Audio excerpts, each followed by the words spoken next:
أول لما بنفكر في القيادة بيخطر على بالنا بعض الكلمات زي المسؤولية، النزاهة، الكاريزما، حد قدوة عايز تكون زيه. فالقائد هو شخص ثقة بثق فيه وفي قراراته، شخص جاي من وسطنا وهو اللي بيطلعنا كلنا لفوق. فلقب القائد ملوش معنى إلا لو كان الشخص فيه الصفات الصح، لأننا لما بنفكر في القائد بنفكر في حد ليه قوة وتأثير، حد شجاع بيعرف ياخد قرارات وبيحاول يغير حاجة. فهم أشخاص بنحس بالإلهام وبنتعلم منهم. فأعتقد إن القيادة بتعني النجاح وتغيير حياة الناس للأفضل، ولأنها مهارة قابلة للتطوير ويمكن تحسينها بمرور الوقت. فهنبدأ نوضح في حلقة النهاردة يعني إيه ليدرشيب، والعناصر الرئيسية المطلوب توفرها في القائد، بالإضافة لأهمية مهارات القيادة وإزاي أقدر أنميها وأطورها بشكل عام. وهنختم بأهم 10 مهارات مؤثرين عليها. معاكم محمد الصواف من قناة رحالة، فما تنساش اللايك والسبسكرايب ويلا نبدأ.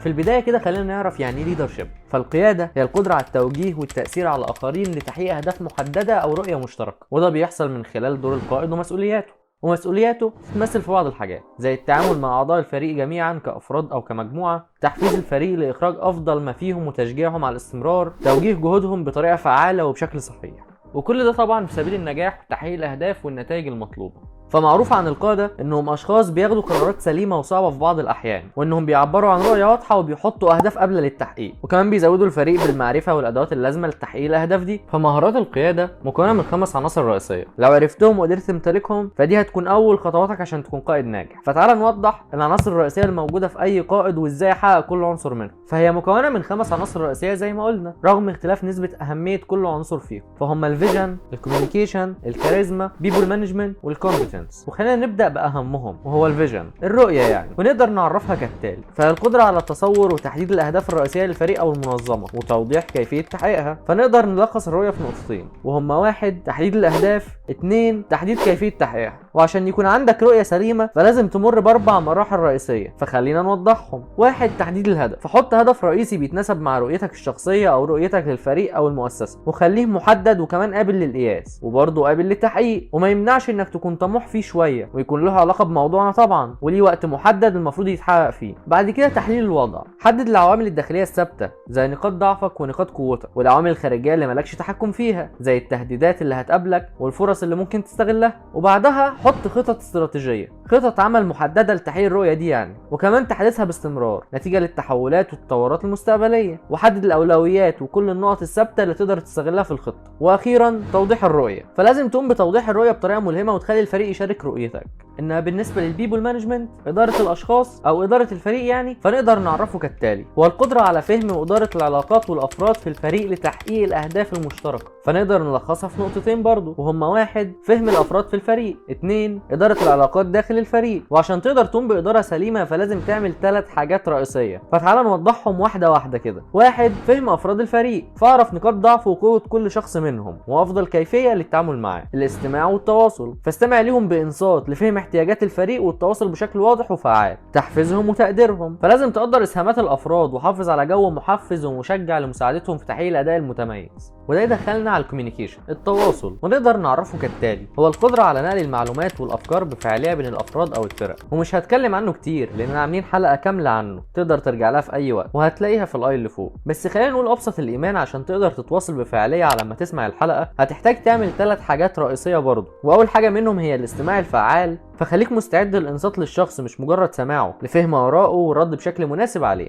الوضوح والبساطة، فخلي كلامك ورسائلك بسيطة وواضحة، وده لتجنب صعوبة فهم اللي عايز توصله. التواصل بثقة، لأن غالبا بيستجيب الناس للأفكار اللي بتتقدم بثقة، فخليك مقتنع وواثق في كلامك. إنما الكاريزما، واللي هي الكاريزما برضو نقدر نعرفها كالتالي: هي الجاذبية الشخصية القوية اللي تؤثر على الآخرين بإيجابية وبتلهمهم. وعشان يكون عندك كاريزما قوية فلازم على الأقل هتحتاج تعمل 3 حاجات رئيسية، فتعال نوضح كل واحدة منهم. أول حاجة تبدأ تطوير الثقة الذاتية، ثقتك بنفسك يعني، وتعزيز الثقة في قدراتك وقيادتك، لأن صعب تلاقي قائد ما عندوش ثقة في نفسه وفي قراراته، لأن بيجي عليه وقت وبيضطر ياخد قرارات صعبة. توجيه الطاقة الإيجابية، فخليك بشوش وبتصدر طاقة إيجابية كده وبتتكلم بطريقة تلهم وتشجع الفريق فتصبح قدوة وتخليهم عايزين يبقوا شبهك. تحفيز الفريق، إذا كان من خلال دعمك ليهم وتشجيعهم، او حتى تقديرهم على جهوداتهم. ونختم بالكومبتنس، الكفاءة، ونقدر نقول ان هي الجزء التكنيكال، فخلينا نعرفها كالتالي: هي القدرة على اداء المهام بفاعلية وتحقيق النتائج المرجوة. وعشان تكون كفء ويعتمد عليك هتحتاج تشتغل على نفسك في 4 اتجاهات رئيسية، فلازم تبدأ في تطوير مهاراتك، فاشتغل على تحسين مهاراتك المهنية والشخصية، وده اللي بنحاول نوضحه في القناة بشكل عام. وبالنسبة للمهارات الشخصية فبنحاول نوضحه بالسلسلة الخاصة بالسوفت سكيلز بشكل خاص، فتابعنا عشان يوصلك كل جديد. استمر في التعلم والتطوير، اذا كان اكاديميا او عمليا، فما تبطلش ابدا انك تتعلم. تعلم من الفشل، اعتبر ان الاخطاء فرصة للتعلم وتحسين الاداء المستقبلي، واعرف ان الفشل سر النجاح. خليك مبتكر، فخليك مستعد لتجربة افكار جديدة والمساهمة في تحسين العمليات المختلفة. فهل بعد ما خلصنا تقدر تحدد نسبة اهمية كل عنصر بالنسبة للقائد؟ على العموم هسيبك تخمن الاول، فتقدر توقف الفيديو وتخمن تحت في الكومنتات.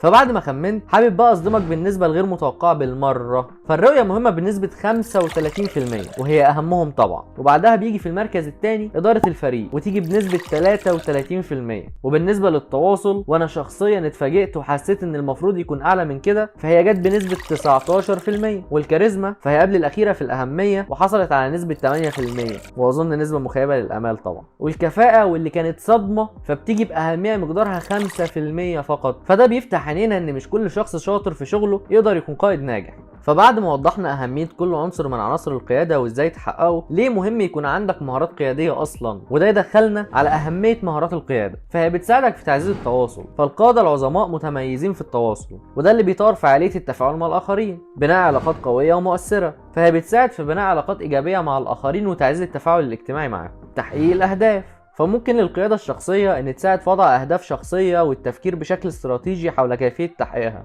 بناء الثقة بالنفس، التحلي بمهارات القيادة بيعزز الثقة بالنفس والقدرة على التعامل مع التحديات برضه. تطوير مهارات التفكير، بيساعد تطوير المهارات القيادية في تحسين التفكير الاستراتيجي والقدرة على اتخاذ قرارات سليمة. التميز في العمل، فالقادة بيكونوا مميزين في بيئة العمل وبيشكلوا إضافة إيجابية للفرق اللي موجودين فيها. التعامل مع التغيرات، فتطوير مهارات القيادة بتجعل الفرد عنده قدرة أكتر على التكيف مع التغيرات والابتكار، بتكون سبب في تحسين العمل الجماعي. فمهارات القيادة بتخلي الفرد أكتر قدرة على التعاون والتأقلم مع الفريق، وده اللي هيخلق ترابط قوي بين أفراد الفريق، وبتخليك تقبل النقد البناء، وبتعلي قدرتك على اعطاء النصائح بطريقه بروفيشنال. وده طبعا اللي هيساعد على تحقيق نجاح الفريق والمنظومه، لانها توفر لك بيئه افضل للعمل والنجاح. وعشان كده بينصح بالعمل على تنميتها وتحسينها لتحقيق النجاح في مختلف جوانب حياتك، وده اللي هنحاول نساعدك في تحقيقه من خلال بعض النقط. فده يدخلنا على ازاي اقدر انمي واطور مهارات القياده بشكل عام. فاول حاجه لازم تعملها طور العناصر الخمسه الرئيسيه، وعرفناك ازاي تحققهم عند شرح كل واحد منهم. اتعلم من حولك، فتعلم من القاده العظماء وحاول تشوفهم وتراقب تصرفاتهم عشان تقدر تتعلم منهم. ابحث عن التعليقات البناءه باستمرار، وخد فيدباك من اشخاص بتثق فيهم وفي تعليقاتهم، بحيث يكونوا صادقين معاك ويقدروا يساعدوك في فهم نقاط ضعفك لتحسينها وفهم نقاط قوتك لتطويرها. ومش بس كده، لا كمان اتعلم من اخطائك، وحاول لو لقيت انك غلط في اتخاذ قرارات معينه او ان الطريقه اللي اتعاملت بيها مع الفريق ما نجحتش، فتعلم من اخطائك وتعامل مع الموقف بشكل مختلف في المره الجايه. حط نفسك في موقف قياده دايما وباستمرار، فده بيديك فرصه لتحمل مسؤوليه القياده واتخاذ القرارات، واللي هيساعدك في تطوير مهارات القياده بشكل كبير.